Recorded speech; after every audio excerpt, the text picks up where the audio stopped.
Hi, this is the Daily Overpass. My name is Eric and I make apps. Now today I'm going to tell you what I think about app reskinners. Okay, so today I want to talk a bit about app reskinning. Now as a software developer, someone who writes my own code, I want to give some of my opinions on people who purchase code and just reskin it. But first, I want to tell you what a bad chess player I am. Right? I'm really bad when I play chess, and for some reason I think I always have been. I'll play against my 12-year-old son, and and he'll beat me all the time, and he has since he was 8. And even people will say, oh, you let him win? I said, no, I didn't. And the reason I'm not a very good chess player is because I always forget that I'm supposed to take the king out, right? I get so preoccupied with the rest of the board. I'm either playing very defensively, or I'm just watching all the other pieces, trying to make sure I'm safe. Or I'll go after like the queen or the rooks or the more important pieces, and I will kind of forget the fact that I need to take out the king, right? So when it comes to reskinning code, my first reaction here is to say I don't like the idea of app reskinning. I'm a software developer. I think you should write your own code, all that kind of stuff, but that's not the objective of the game. The objective of the game is not to write code, right? This is, and I have done one reskinned app before. I have, we did like a few years ago, I had a designer with nothing to do, so I purchased like a swing copter clone, and we did like a spy themed swing copter, and it was rejected by Google almost immediately, and it was probably too close to the one. We didn't change any of the code or anything, and that was like, that's one of the ticks against me.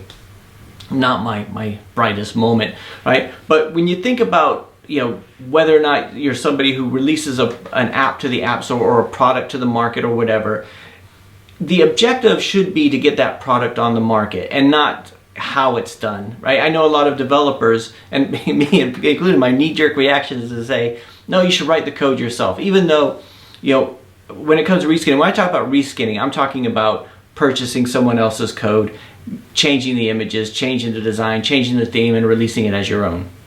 But I do this same kind of thing with my own apps. So we have EarSpy, which is the most popular one, but we also have EarAssist, which is same code, but we just rebranded it for a different market. So different images, different name, different package name, all that kind of stuff. And all of our language games are using one core set of code, and we're reskinning it several times over to find new markets and to be able to reach out. And that doesn't feel so bad because of the fact that it's our own code, it's our own product, and we could do that. I mean, look at Coca-Cola comes out with how many new types of Coca-Cola, and we don't say they're just copying themselves. But there's kind of the stigma with taking with buying code from somebody else. And I'll tell you, when you think about the end objective, which is to sell products on the market, to make money, with apps or with whatever product you do, when I think about it, I think my objective is never to write good code. Right? I write good code to reach my objective, which is to sell products. So if I could sell products without writing code, then I would. If I could, if we could, somehow do that, then we would. Now, I haven't had a lot of success in the reskinning, like that one example, and it scared me away from it so much that I won't go back to doing that. Or if we do buy some code, we'll, and this is something that I look at from time to time, we will get something that we would take, maybe use 50% of it, or change it so much that it's no longer even the same product, like maybe use certain modules from it and stuff like that.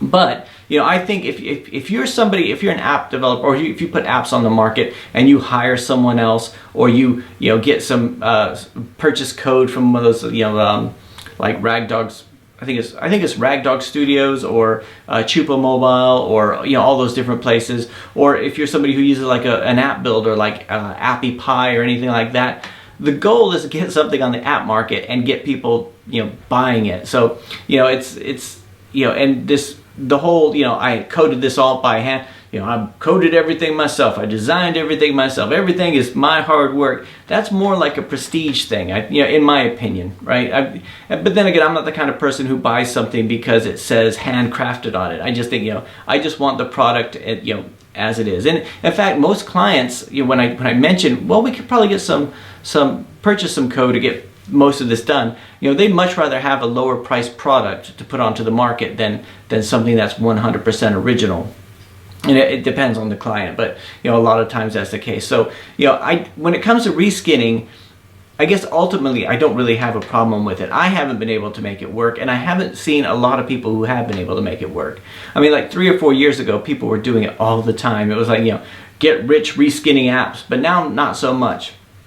Now, what I do have a problem with is copying somebody's app so that you're trying to, like, you can't tell whether or not it's their app or your app. So like last week we had to get Google to remove 3 different apps because they were too close to EarSpy. They were using the same icon, the same description, the same everything. They were called EarSpy, and I had to report these to Google. And every so often we do that. It's the same like if I released a dating app and I called it Tinder Ultra, or something, or Tinder, something else. And of course, Tinder is gonna, say, hey, this is pretending to be us, and he's trying to confuse users to think that his app is associated with mine.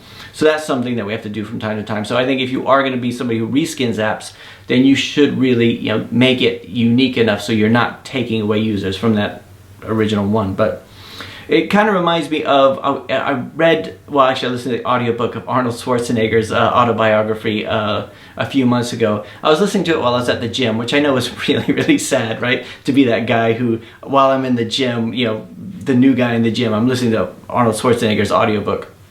But he talked about the difference between weightlifters and bodybuilders, which I thought was strange, because I always thought weightlifters and bodybuilders are kind of the same, right? They're kind of the, but no, the objectives are different. The weightlifters are, their goal is to lift more weight. So it's like that's what they want to do. The more weight you can lift, the better better weightlifter you are. But the bodybuilders are more concerned with toning their body, make sure everything's in proportion, and more the physical aspects of it and the appearance of it. So like if a bodybuilder could lift less weights, it doesn't really matter, then. Because that's not the objective, whatever. So, and I think the same thing with reskinning, or however you put an app on the market. Like if you could put out something that's, like if you could put out an app that you didn't code yourself, you hired somebody else, but you're really good at marketing it, I think you're better off than, somebody who does everything themselves, everything by hand. But anyway, that's just my opinion. Some of you guys, I'm sure, will disagree with that. So let me know in the comments, and that's it. I guess I'll talk to you guys tomorrow.